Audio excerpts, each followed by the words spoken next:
So, good afternoon everyone. Another episode na naman sa aking paglalakbay together with my Rosiflex motorcycle. So, we're going na naman to Camp Lookout. So, pero hindi ako abot doon kasi ay limited of time na. So, at last, puntahan ko lang yung last transmitter ng PLDT. So, paakyat na po ng what we call this Camp Lookout this afternoon.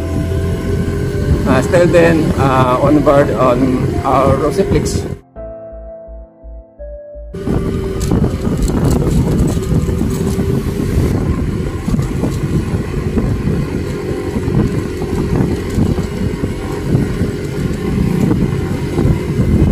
So, paakyat siya pero ang speed niya is na top na dito naman na ako sa speed with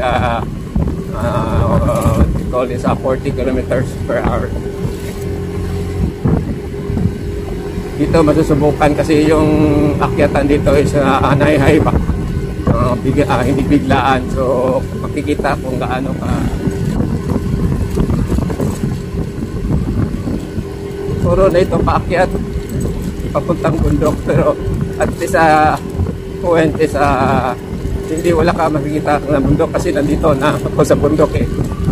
Otherwise na katong isang travel ko na siya nandun talaga ako sa top ng mountain.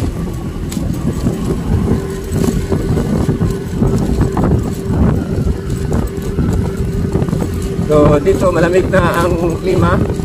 Malapit na ako sa transmitter na PLDT, yung pinapano. So, nagpapat doon. If ever sana kung maganda pang kumapit itong rear brake ko, hanggang doon ako sa pinapanatok-tok ng Camp Lookout. Kaya lang is matakot ako dahil sa brake ko. So, yung area dito, ang mostly daan nila is no overtaking. Mayroon ng no overtaking side. Kasi delikado ito eh. Bilis ng takbo. So I'm here already at the transmitter of the PLDT.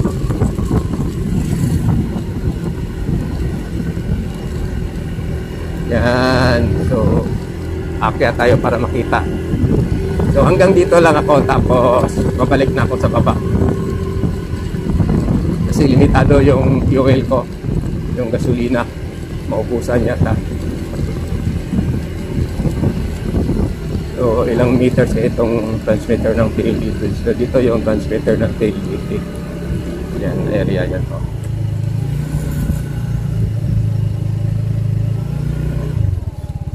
So, yun ang problema ng scooter. Wala siya neutral. Kailangan dili po kakakuad. So, babalik na ako sa baba.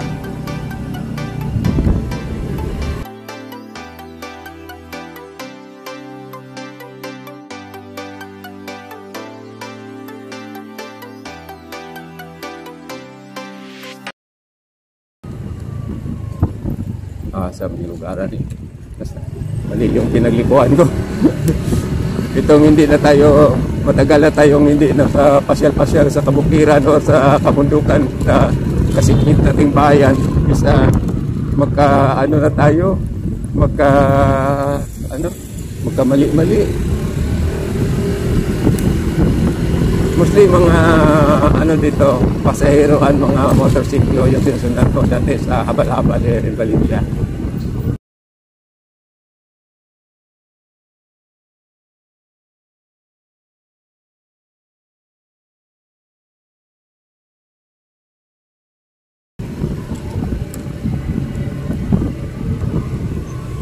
So, balik na po sa main highway ng Valencia Dumaguete Road.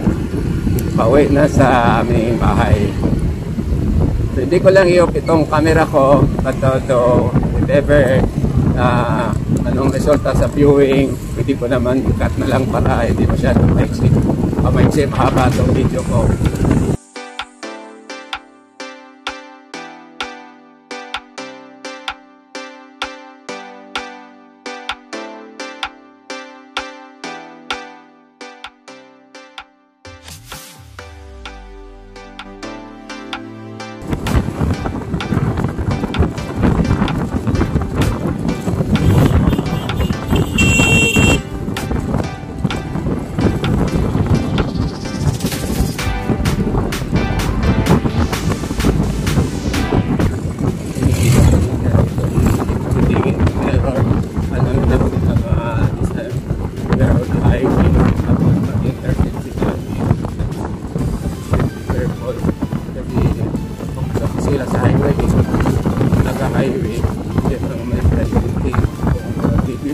nag-highway, kasi sila sumpot. Sa this one here, may crossing dito.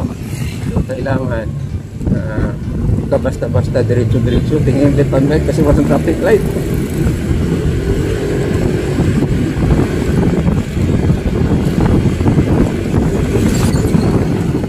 So, 40, 50, doon pa siya, pag 60 pagtaas, pag alok-alok itong gulong sa harap.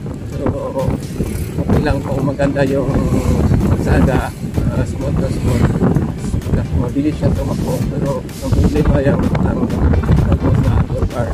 Tapos mahangin pa na magaan mo yung motor, so delikado malipad ka sa hangin.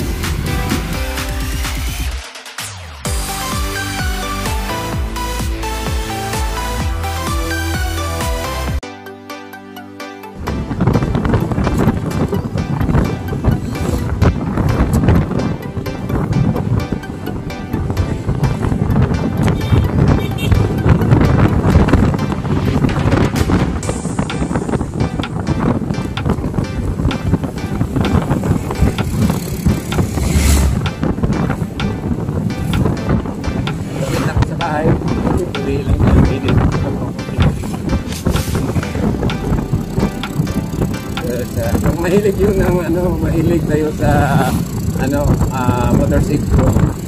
So, pangtanggal yung pangtanggal ng stress. Pag-mahilig ka. Pag hindi ka mahilig, boring. Pero motorsiklo, katulad ko, isa nakakahilig ko ng motorsiklo. Kaya lang, yung motorsiklo lang yun sa akin. Kasi dito sa akin, sa anak ko na lang ito, hirap ko lang. So, if ever magkaroon ako ng motorsiklo, ito yun ang pagpilihan ko, yung Kawasaki CX250 Ninja R ba yun? At saka Bistrom 250 GX yata yun. Yung GS pala, BMW yung tatlo. Kasi kailangan ko ng inline 4 tapos mga touring bike. Kasi mahilig ako sa pasyal sa ibang bansa. At saan naman, before pa yun, yung ibang bansa nasali tuloy. So, mahilig ako sa pagpasyal-pasyal sa ibang mga pook or lugar dito sa Tibok naming rehiyon. Yan, nandito na po paliko. Walak na laman po. So, kaya ako mahilig sa motorsiklo. Kaya yung nag-promise yung daughter ko regarding na daw kami mamasyal tapos hindi natuloy survey. Naisipan ko na lang ngayon na ako na lang isa ang pumasyal. Hindi na solo biyahe. So, yan.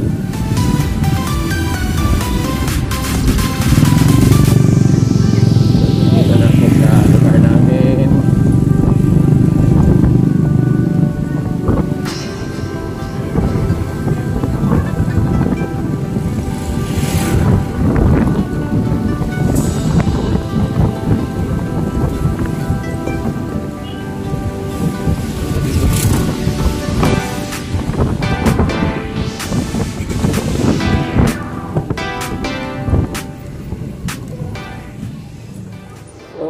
Nakarating na ako sa bahay, nandito na ako.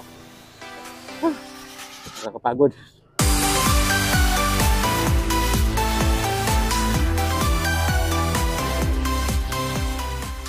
So, nakarating na ako sa bahay. Alam mo share ko about my travel, yung papunta sa Valencia for another time.